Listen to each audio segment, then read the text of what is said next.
And yeah, I think overall it was quite decent. For half of the race, I think we had a problem on the rear of the car.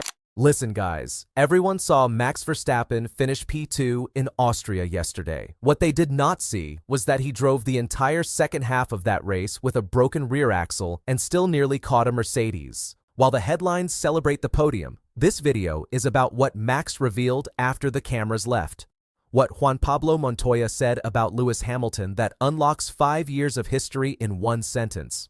And why Toto Wolff's post-race joke about the Verstappen Factor is actually the most alarmed thing he has said all season. The result says P2. The full story says something completely different, what the camera didn't show. Max said it himself to Viaplay after the race.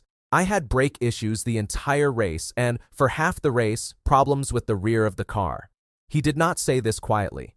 He said it with the flat calm of someone reporting a fact. In his own words, "In the first half of the race, we were more competitive, because for whatever reason in the second half, something felt off on the rear of the car. Everything was just extremely difficult from bumps, curbs, traction, it was just completely gone." Think about what that means. From the pit stop window onward, Max was managing a car that had lost its rear end, the same rear that failed him in qualifying the day before, and he still closed to within 1.6 seconds of Russell at the flag. Mekis himself acknowledged it. Max was probably a touch faster than George. In a broken car, at his home race. This was not a recovery drive. This was something else entirely. Hamilton didn't come to Austria to be polite. On lap 11, Max made a big lunge into turn 3 to move past Hamilton into second. Hamilton fought back around the outside at turn 4. Then at turn 6, Hamilton held his line and forced Max into the gravel. Max was straight on the radio. "That's a penalty." The stewards looked at it and took no further action. Juan Pablo Montoya, watching from the broadcast booth, said afterward, "I think sometimes people forget what happened between Max and Lewis before, and Lewis doesn't forget." That sentence carries 5 years of history inside it. Abu Dhabi 2021. The last lap, the safety car, the title that changed hands in circumstances Hamilton has never publicly accepted. He does not need to say it. He races it. That battle in Austria was not two drivers fighting for second place. It was a conversation that started in 2021 and is still being settled on track every time they share a corner. The monster in the midfield. Here is where I want to pull something back. 2 weeks ago on this channel, in our video on Max becoming a monster uploaded July 20th, we talked about what happens when you trap the most competitive driver in the world in a car that cannot match his talent. We said the danger for every other driver on the grid is not Max in a dominant Red Bull. It is Max in a desperate one, because desperation turns him into something that no rulebook and no penalty steward can fully contain. Austria just proved it. 5th on the grid, broken rear, brake issues from lap 1, and he still passed Hamilton, still ran down Russell, still finished 9/10 of a second ahead of championship leader Antonelli. If you have not watched that July 20th video yet, go back and watch it. Because what happened in Austria on Sunday was the exact scenario we described playing out in real time. Toto Wolff's joke. That was not really a joke. After the race, Toto Wolff was asked whether he now considered Verstappen a factor in the championship fight. He smiled and said, "I think this could be a George Russell thought. It's an overcomplication." Then he said the thing that matters. That Red Bull car performed well this weekend. I think the biggest factor this weekend was Max, to be honest. He's able to bring out everything that is in that car. You can see that with his teammates. That's why you can never discount or underestimate the Verstappen factor for a championship. Read that carefully. Wolff just told you that Max extracted more from the RB22 than the car deserved, and that this specific ability is the thing that makes him dangerous to a championship fight he is technically not even in. Verstappen now sits 7th, 98 points behind Antonelli. Wolff is not worried about the championship. He is worried about the next 6 races, where a slightly faster Red Bull and a fully fit Max can swing points away from both his drivers in ways that change everything. Can Red Bull breathe now, or is there still work?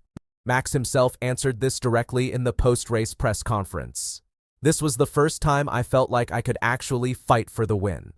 That sentence is the most important thing said in Spielberg all weekend. Not by a team principal, not by a rival, by Max. He has not said that once this season.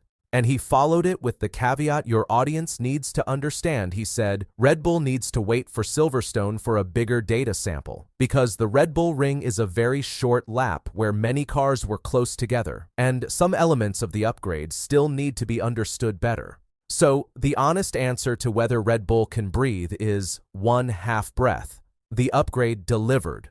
The race pace was genuine, but the rear axle failed again in the race after it failed in qualifying. Until that is fixed and understood, the step forward exists inside a car that is still not fully trustworthy.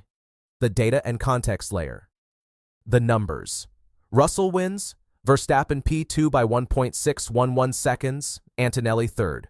Championship standings, Antonelli leads with 171 points, Russell second with 131. Hamilton third with 125. Verstappen seventh with 73.98 points behind the leader. Red Bull fourth in constructors.